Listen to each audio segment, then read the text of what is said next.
I need a favour, কিন্তু শর্ত একটাই, কাউকে কিছু বুঝতে দেওয়া যাবে না।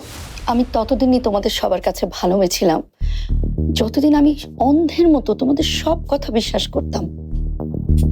যে আমি আমার জীবনে একটা ব্যক্তিগত সিদ্ধান্ত নিতে চাইলাম, অমনি আমি তোমাদের সবার শত্রু হয়ে গেলাম। আমি তো আসলে মেঘার হাতে রান্না খেতে এসেছি।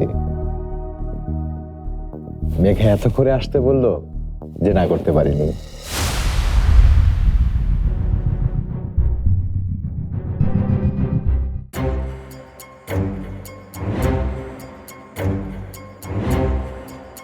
কিরে মেঘা, রাজীবরে তুই আসতে বলছিলি? আমি আসতে বলিনি চাচা, ও আসতে চাইছে তাই আর না করিনি। বিয়ের আগের দিন তো রাজীবের আসার কথা না। এই কি চালাকি করতেছিস তুই? আমি কি চালাকি করব, কেন করব? আর উনি আসছে এটাতে তো ভালোই হয়েছে। ভালো হয়েছে না? দেখি তোর ফোন দে। ফোন কেন চাচা? ফোন চাইছি না আমি। আমার সাথে চালাকি করিস না মেঘা, খবরদার। আর ভুলে যাস না, তোর মায়ের ভালো থাকা আর বেঁচে থেকে দোজকে থাকা সবকিছু কিন্তু আমার উপর নির্ভর করতেছে। আমি খুশি মনে রাজীবকে বিয়ে করতেছি চাচা, নিজের ভাগ্যকে মেনে নিছি। আমাকে কি একটু খুশিও থাকতে দিবেন না? আমার বাবা নাই, এতে আমার মাও থাকবে না। আমি কিভাবে নিজেকে ভালো রাখবো? আচ্ছা ঠিক আছে ঠিক আছে, যা কান্দিস না, নিজের রুমে যা। যা। চাচা, মাকে একটু খাবার দিই।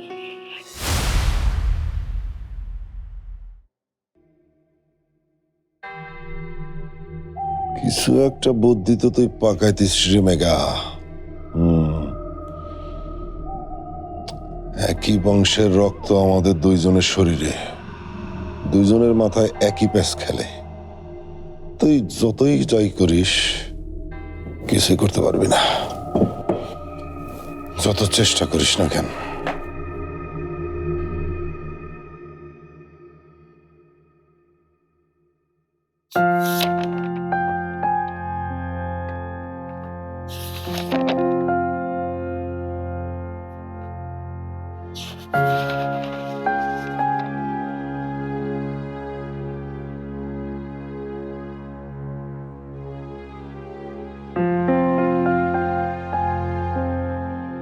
ঈদের দিন লেখাপড়া, সবাই নিচে মজা করছে আর তুই বই নিয়ে বসে আছিস। কিরে রাশা, তোর কি মন খারাপ? না না, মন খারাপ হবে কেন? একটু পড়া বাকি ছিল তাই পড়তেছিলাম। তুই তো ইউকেতেই চলে যাচ্ছিস, ভর্তি পরীক্ষাও দিচ্ছিস না, তাহলে বই নিয়ে বসে আছিস কেন? ও, আমি তো ভুলেই গেছিলাম মেজো মামি।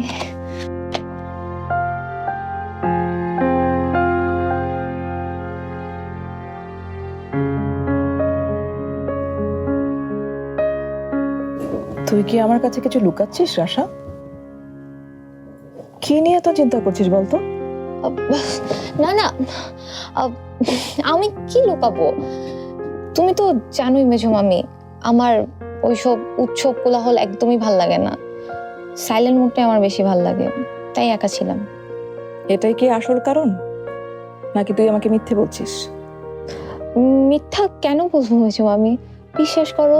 রাশা, তোর মন কেন এমন অস্থির? কেন তুই এমন করে নিজেকে গুটিয়ে রেখেছিস? আমি কিন্তু সব জানি। মানে কি জানো তুমি? জেসমিনের সঙ্গে কি হয়েছে তোর? কই, কিছু না তো। মামামের সাথে আমার আবার কি হবে?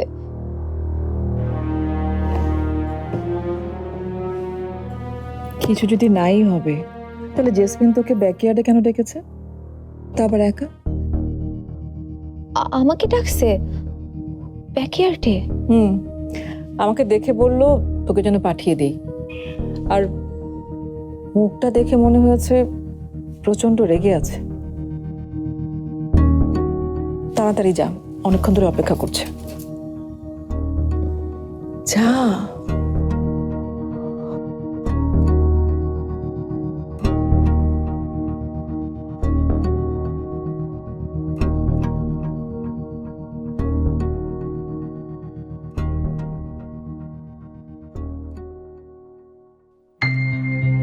তুই ঠিক দেখেছিস দাদু ভাই? ভুল করিসনি তো? দাদু, আমার নিজের চোখের উপর পুরো বিশ্বাস আছে। আমি ক্লিয়ারলি দেখছি রাশা আপু ভয় থরথর করে কাঁপতে কাঁপতে ব্যাকইয়ার্ডের দিকে যাচ্ছিল। রাশাকে ওদিকে যেতে দেখলি, কিন্তু রেশমি ও কোথায়? ফুফি তো আগে থেকেই ওখানে ছিল, কিন্তু পুরো ব্যাপারটা না আমার কাছে কেমন যেন নর্মাল লাগতেছে না। ওর সাহস তো কম না। এই বাড়িতে পা রাখার পর থেকে দেখছি আমার নাতনিকে জ্বালিয়ে পুড়িয়ে মারছে। অনেক সহ্য করেছি, আর না। এবার আমাকে একটা কঠিন সিদ্ধান্ত নিতেই হবে। রাশাকে কষ্ট দেওয়ার ফল এবার ওকে পেতেই হবে। যথেষ্ট হয়েছে, আর না।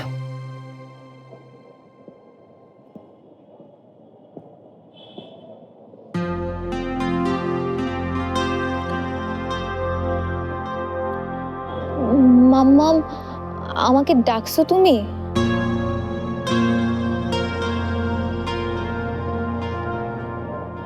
তুমি কি চা খাবা? আমি এখানে নিয়ে আসি। এদিকে এসো রাশা, ঠিক একদম আমার সামনে।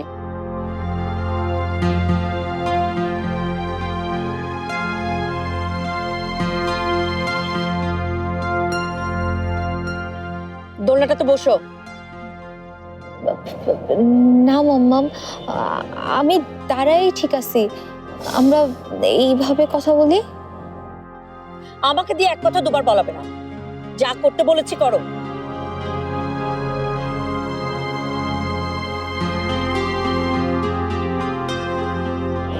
মাম্মাম, আমি কি কোনো ভুল করছি?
কি এইটা?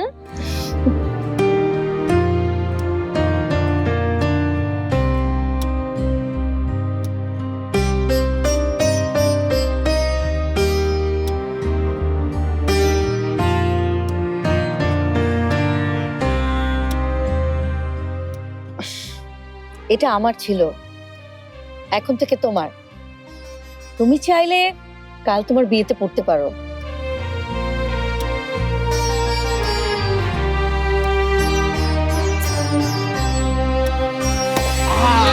সারপ্রাইজ! আমরা তোমাকে অনেক মিস করবো আশাপু।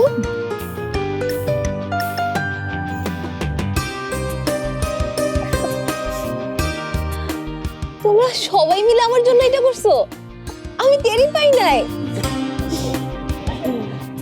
কেন করব না? তুই আমাদের কত আদরের তুই জানিস না?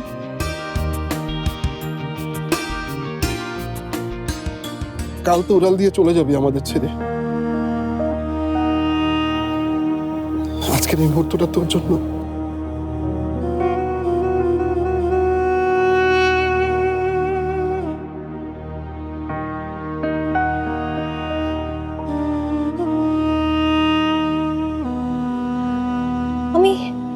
আমি এটাই পড়বো মাম্মা।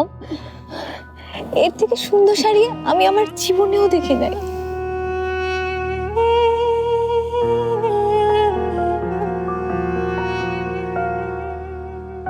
ঈদের গিফট তো নিয়ে আসিনি, তাই বিয়ের গিফটটা দিলাম।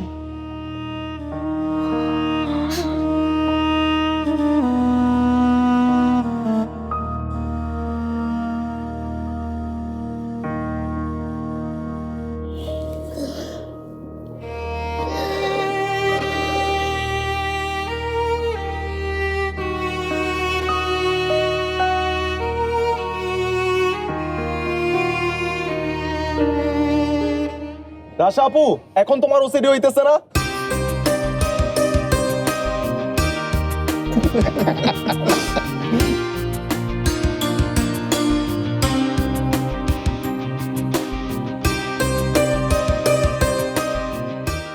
দেখো নানু, কি সুন্দর শাড়ি মাম্মাম দিছে।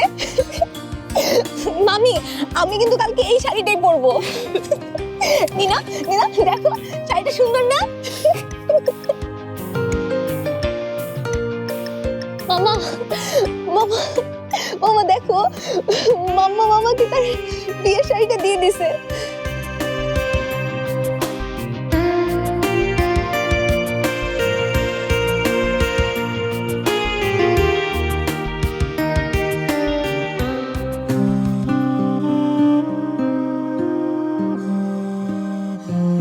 আজকে আমার জীবনের সবথেকে খুশির দিন, অনেক আনন্দের দিন।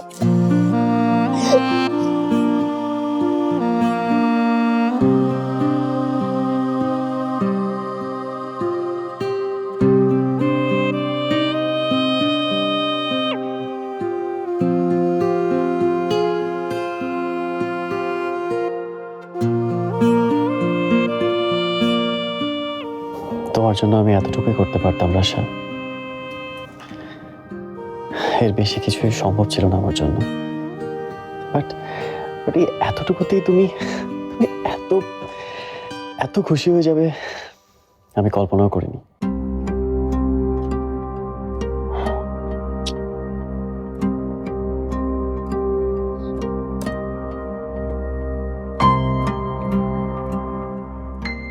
কি করছো? রাসায়নিক ইউকের টিকিট ইমার্জেন্সি তো অনেক দাম দেখাচ্ছে। আমাদেরকে নিচে ডাকা হয়নি কেন? জেসমিন নিষেধ করেছে?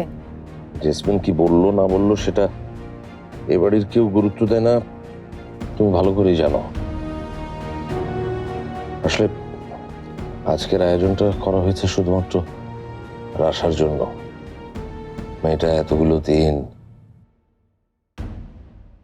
যাদের সঙ্গে কাটিয়েছে তারাই আয়োজনটা করেছে। এখানে অন্য কিছু ভাবার বা মন খারাপ করার কিছু নেই। তোমার ইচ্ছে হলে তুমি যাও না নিচে।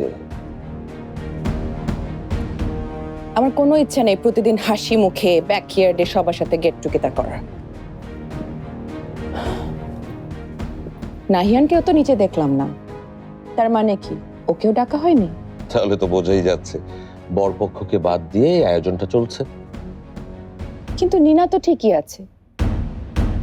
আমি যা সন্দেহ করেছিলাম এখন দেখছি তাই ঘটছে। কি? তোমার মা নিনার মাথাটা নষ্ট করছে।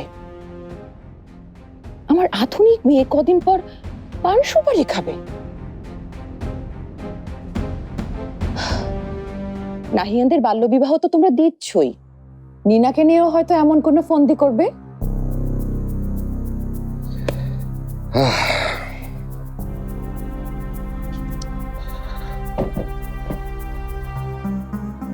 লুবনা,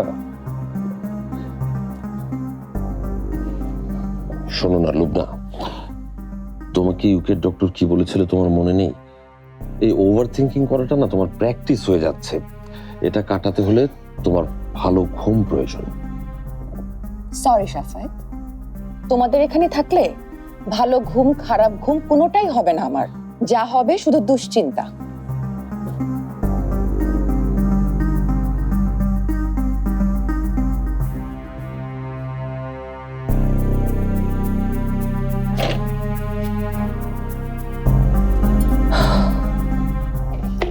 শোনো না, আশার বিয়েতে কি দেবে কিছু ভেবেছো? গয়নাগাটি তো সব তোমার সঙ্গেই আছে। আফটার অল ছেলের বউ বলে কথা, ভালো একটা তো কিছু দিতে হবে নাকি? এত ব্যস্ত হওয়ার কি আছে, এসব আমি পরে দেখে শুনে দেব। আহা, কাল তোমার ছেলের বিয়ে, ওরা কাল ইউকেতে ফ্লাই করবে আর তুমি বলছো পরে দেখে শুনে দেবে? হ্যাঁ,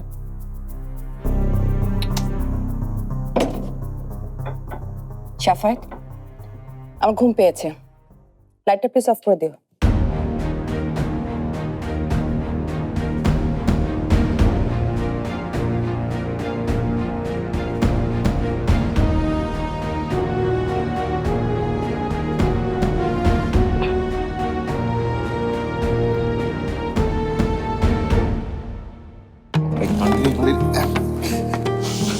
একটু জোরে দিতা।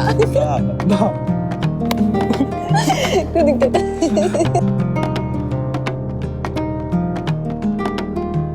তোরা কখন এত কিছু করলি? আমি কিছুই টের পাইলাম না কেন? আর এই আইডিয়াটা কার মাথা থেকে আসছে?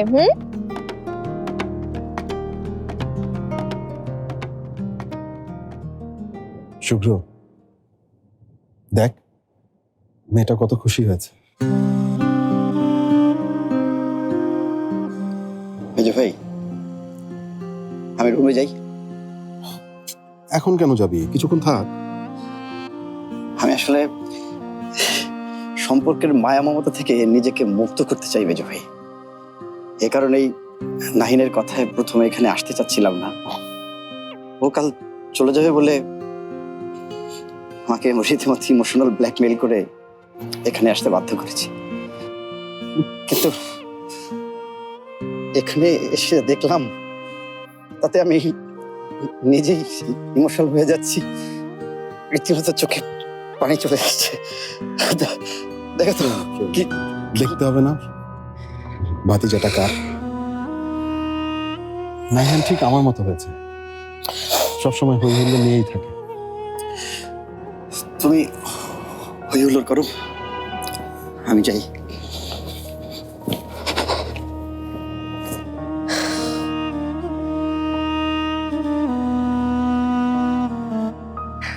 তুমি আবার কোথায় যাচ্ছ? এই তো এইখানে।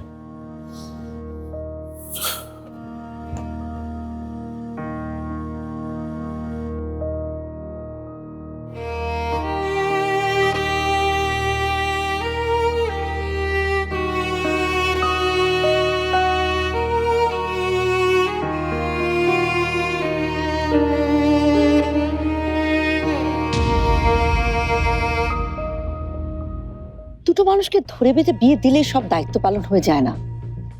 নিজে কোন দায়িত্বটা পালন করেছিস তুই? মেয়ে হয়ে, মা হয়ে? আমি আজকে রাতেই চলে যাই। এখন থেকে এই রুমটা তিতর করে নে। সেইটা তো পারবা না। আব্বুকে দেখে আসলাম, মেইন গেটে একটা বড় সড়ো তালা লাগাইতেছে। কি? আর এর প্রত্যেকটা সেশন এত এক্সপেন্সিভ, এত টাকা আমি কিভাবে ম্যানেজ করব? আমি জানি আমার হাতে একদমই সময় নেই, কিন্তু খরচটা এত বেশি। প্লিজ ডক্টর, প্লিজ আমাকে নিয়ে আপনি মাথা ঘামাবেন না। আমার বুদ্ধি শুনে সত্যি সত্যি পালাই যেতেছ নাকি? গেলে অবশ্য ভালোই, রাজীব ভাইয়া এসে বউরা পেয়ে আমাকে বিয়ে করে নিয়ে চলে যাবে। এমন তো হয় অনেক নাটক সিনেমায়, এবার একটু রিয়েলি হোক, কি বলো? এখন আমি কেমনে বেরোবো বাসা থেকে?